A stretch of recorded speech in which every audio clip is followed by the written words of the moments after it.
We're going to call up our first student question for you. Okie doke.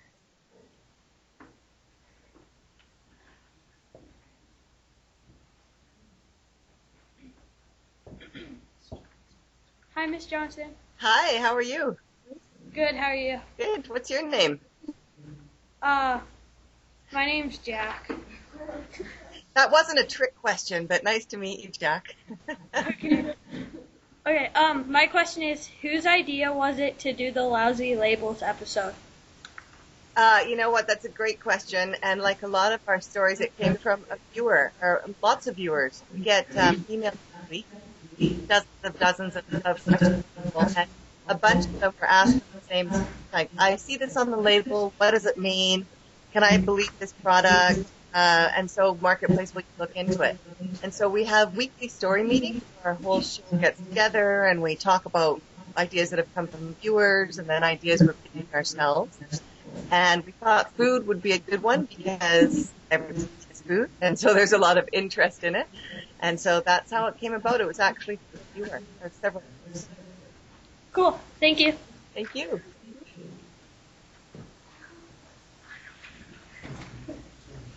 Hi, Miss Johnson. What's your name? Max. Okay, why did you want to be an investigative journalist? That's an excellent question. You know, when I started in journalism, I wasn't an investigative journalist, I was a regular reporter. So I would go out and cover things where they would say the newsroom would get a press release, a new park is opening today, or there's a fire at a school or something. And I started doing that, and then I decided that I was really interested in getting beneath those stories and telling a little bit or something more in depth. And so I moved to a program called The Health Show. We would do in-depth stories about health treatments, things that worked or that didn't work. And then from there, I got a call to see if I would be interested in working on Marketplace. And actually, when I first got called, I said, I don't know anything about consumer journalism. I don't want to do Marketplace. And the producer said, well, you were telling me the other day that you took Chrysler to court because the paint on your car was peeling off and you won. So I think you know something about consumer journalism. So I said, okay, I'd love to do that. And now I think that I'm very lucky to be on a show that does investigative journalism because there aren't a lot of programs that are left in Canada that get to do that kind of stuff. We've got the Fifth Estate, CTV has W5, and then beyond that, there are regular news reporters, but investigative reporting takes a long time. You have to make sure you've got your facts straight or you get sued. You often tick people off because you're challenging them or, taking down their product or their business, their livelihood, so people get angry with you. But I think in today's, that we're very lucky to be able to get to do this because it's important. People sort of, when I'm walking down the street or at the airport, people say, oh, thank you so much, sort of standing up for the little guy. And I think that's how people see our show is we get to spend time taking things on that a lot of the media just doesn't have the opportunity to do. Okay, thank you. You're welcome. And you guys, if I say something and you have a follow-up question, by all means, jump in. Hello, Miss Johnson. Hi. Okay, Simran. Great. My question is, when you call the various companies, did they refuse to answer any questions? If they did, what questions? Oh, yeah. Well, you might have noticed in our Lousy Label story that I would call up and I would say something like, why are you claiming your soup is a healthy option when it's full of sodium and it's serving? And then their answer would have nothing to do with that. They would say, oh, we at Campbell's have been in business for almost 100 years and we pride ourselves as family owned or what have you. So a lot of companies would respond to us, but they wouldn't address our actual questions. I have to say that Maple Leaf Foods are number one worst on our list. I give them credit for agreeing to give an interview because a lot of companies these days just won't talk to us. They think that they won't be able to defend what they're doing or they're afraid to be on Marketplace or, I don't know. But It's sort of a new way of doing business in the media these days. And companies will say, well, we'll send you a statement instead of giving you an interview. And I think if you're selling a product to the public and you want them to pay for it, and you're standing by that product, that you should stand by the product and answer questions if people call and have them. We see this also with elected officials. Sometimes we call Health Canada or the Canadian Food Inspection Agency, and these are people that are funded by our tax dollars, and I think really that they're obligated to answer questions, but they somehow we've moved beyond that, and people are just saying, no, we won't talk to you. And that's not just for Marketplace, that's in general. People don't really want to be accountable, but we get that a lot on our show because you all want to be on Marketplace. So that's very difficult these days to try to get answers for people. Thank you. You're welcome. Hi, Miss Johnson. Hi, Jonathan. Robert? Bruce? Nathan. Hi, to meet you.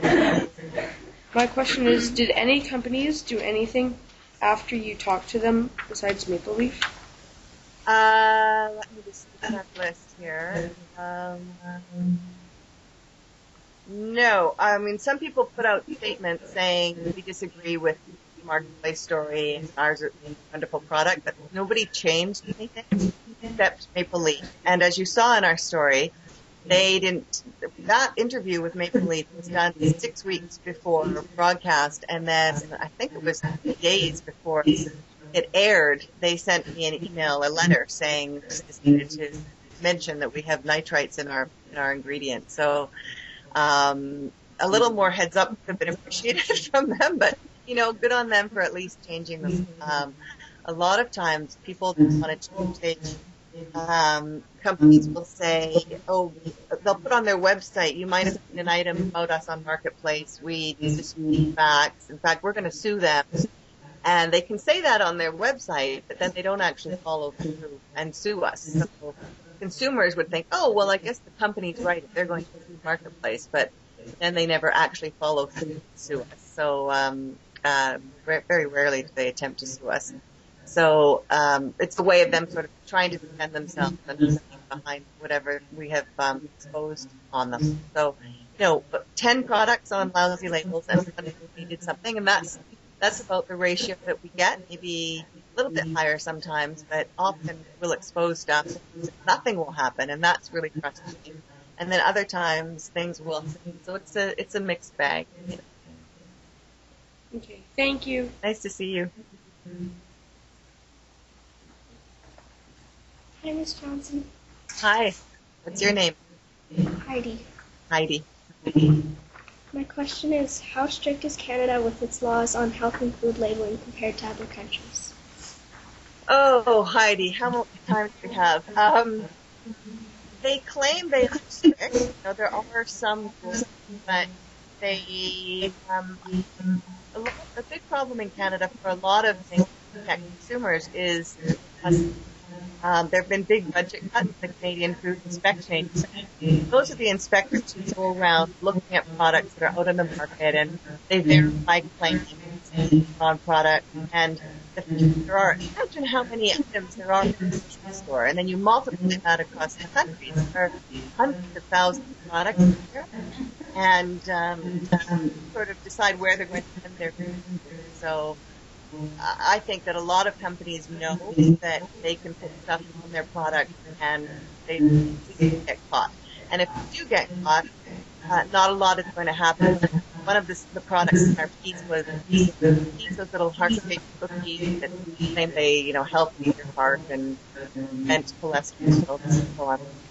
And they were making healthy things, and we asked, have permission for those cookies, and all it was a very long discussion to help about their product. So nothing changed. They will change one thing in our product and ended up doing that. But as far as we could tell, they weren't fined. They've done something wrong, so why would the company trying to get away with stuff like that? If you're not going to be fined or disciplined in any way, it makes a lot of business sense to be able to make a product and Okay, thank you. my Bye, Heidi. Hi, Miss Johnson. Hi, what's your name? Fiona. Hi, Fiona. Okay, my question is, should we boycott these companies that have misleading labels? Oh, I would never advocate boycott because I think if we did that, but what we urge people is to take action, because the way to get companies to change is to tell them they're not happy. So you could look at letter, you could say, I just saw that you got this ingredient in your product I'm concerned about, and I'm not going to buy it. I mean, you could have a temporary boycott or follow through on that. You could say, I'm really disappointed. My family spent X number of dollars on this product. We feel ripped off. I'm going to mention this on my Facebook page. I'm going to tweet about it. I mean, companies actually do care about their public perception. So, yeah, if you feel strongly about something, then don't buy it. But I think at the same time, you have to let companies know why you're not buying something, or they'll just keep, doing same old, same old. There are products out there that I've been very disappointed in, but I also call them. I'll call their consumer hotline and I'll send them an email and tell them why I'm not supporting them. And of course, the best way to tell your friends, because tell two friends and they tell two friends. And research shows if someone had a bad experience with a company, they will tell 10 people. If someone's had a good experience, say you go to a store and you get really good service, you'll tell 2 people. So it's a lot more dangerous for a company to have an unhappy customer than a happy customer. Thank you. Nice to talk to you. Hi, Miss Johnson. Hi, what's your name? Shreya. Hi, Shreya. This is going to be our last question. And my question was, has anyone sued these companies for misleading labels? Let me see. I don't believe anyone that we know of has sued in Canada. Dan Active, that did the yogurt drink, that claimed your immune system will love a daily dose of our yogurt drink. They have been sued in the States, and we mentioned that in our piece. But in Canada, so far, no one has sued. And part of that is because the legislation around making false claims on products is not really enforced. So it's very rare that anyone is even going to have the ammunition to be able to take a company to court to sue them. So I mentioned before, it's big money for these companies to be able to claim they're healthy, and why won't they do that if no one is going to sue them, no one is going to even discipline them or fine them at the federal level.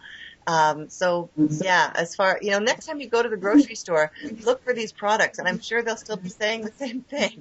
And there's often a grain of truth in what they're claiming. It's not an out and out lie, it's just misleading. Like, what did you guys think of the KD Smart half dinner that claims it's got omega-3 in it, but you have to eat 170 servings of it to get any benefit, equal to eating a piece of fish.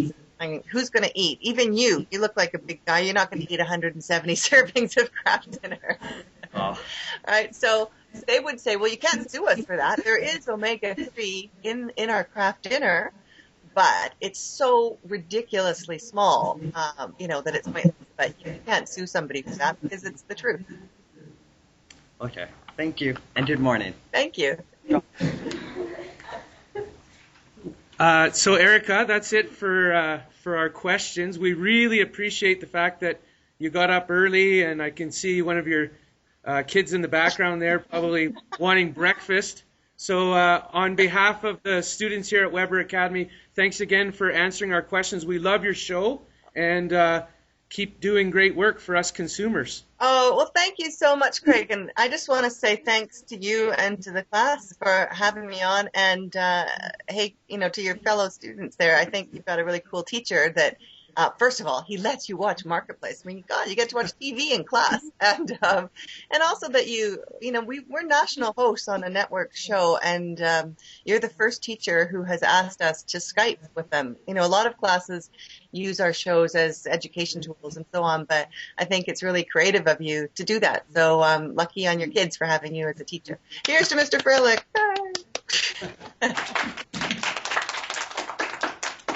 Thanks, Erica. Have a wonderful weekend. Thanks. You too. Take care, guys.